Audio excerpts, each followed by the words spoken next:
Мемлекет басшысының тапсырмасына сәйкес, бас прокуратура кеден саласында тексерулер жүргізді. Нәтижесінде мемлекетке 165 миллиард теңгеге залал келтірген кедендік төлемдерден жалтару және тауарларды жалған декларациялау фактілері анықталды. Тек Қытаймен шекаралас кеден бекеттерінде тауарларды жалған декларациялаудың 367 фактісі орын алған.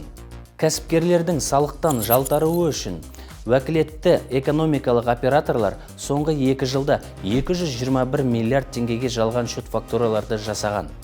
Тексерудің тек бір айында жалпы құны 800 миллион теңгені құрайтын контрабанданың 16 фактісі анықталды. Мысалы, Group of the Companies TDA компаниясы 287 миллион теңгенің тауарын шекарадан заңсыз өткізген.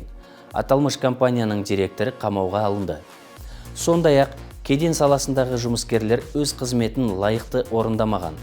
Атап айтқанда, 27 қаңтарда Нұржолы кеден бекетінің маманы Мошканов Берекет логистик компаниясына тиесілі декларацияланбаған тауардың салмағын заңсыз азайтып, оны 337 келі деп көрсеткен.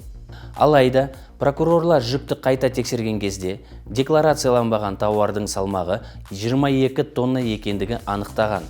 Ол тауардың құны 127 миллион теңгені құраған. Бұдан бөлек, ақпараттық жүйелерде мәліметті заңсыз өзгерту салдарынан 9 импорттаушы бюджетке 143 миллион теңге шығын келтірген. Бұл іске Алматылық мемлекеттік кірістер департаменті қызметкерлерінің қатысы бар.